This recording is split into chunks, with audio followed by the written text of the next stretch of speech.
How to transfer ownership in Canva. In order to do this, you have to open the startup page of Canva, and you want to look in the top right corner of the page, and you want to look for this gear icon which says settings.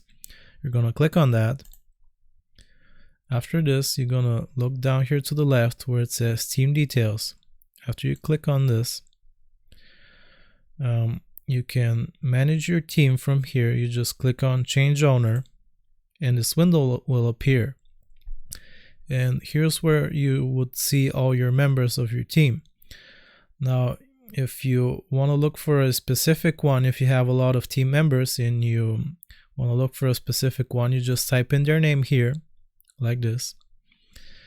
And then you would click on continue. And that's it. After that, they just have to accept the invite to become the new owner, and that's how you transfer ownership in Canva. I hope this was useful. Remember to like and sub, and I'll see you next time.